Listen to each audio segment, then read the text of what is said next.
আসসালামু আলাইকুম, সবাইকে স্বাগত জানাচ্ছি নিউজ ব্রডকাস্টে। ঢাকার আশুলিয়া থানার একটি মামলায় সাবেক স্বরাষ্ট্রমন্ত্রী আসাদুজ্জামান খান কামালের ছেলে সাফি মোদাচ্ছের খান জ্যোতিকে গ্রেপ্তার করেছে পুলিশ। শুক্রবার রাতে রাজধানী থেকে তাকে গ্রেপ্তার করে ঢাকা জেলা পুলিশ। শনিবার বিষয়টি নিশ্চিত করেছেন ঢাকা জেলার police super Ahmad Muid. Police super বলেন, ঢাকা জেলার আশুলিয়া থানার দায়ের করা একটি মামলায় সাবেক স্বরাষ্ট্রমন্ত্রী আসাদুজ্জামান খান কামালের ছেলে সাফি মোদাচ্ছের খান জ্যোতিকে শুক্রবার রাতে গ্রেপ্তার করা হয়েছে। তাকে জিজ্ঞাসাবাদের জন্য রিমান্ডে নিতে আদালতে পাঠানো হবে। ছাত্র জনতার অভ্যুত্থানের মুখে গত 5 আগস্ট পদত্যাগ করে দেশ ছাড়ার পর থেকে সাবেক স্বরাষ্ট্রমন্ত্রী আসাদুজ্জামান খান, স্ত্রী লুৎফুল তাহমিনা খান ও তাদের ছেলে সাফি মোদাচ্ছের খান পলাতক ছিলেন।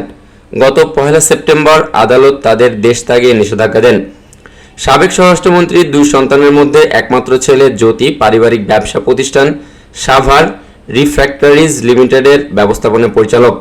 সাভারে গণহত্যার ঘটনায় গ্রেপ্তার জ্যোতির বিরুদ্ধে পুলিশের পদোন্নতি, বদলি, টেন্ডার বাণিজ্য থেকে শুরু করে নির্বাচন কমিশনে নিম্নমানের সামগ্রী সরবরাহের গুরুতর অভিযোগ রয়েছে। কবির বিদ্যুৎ, নিউজ ব্রডকাস্ট।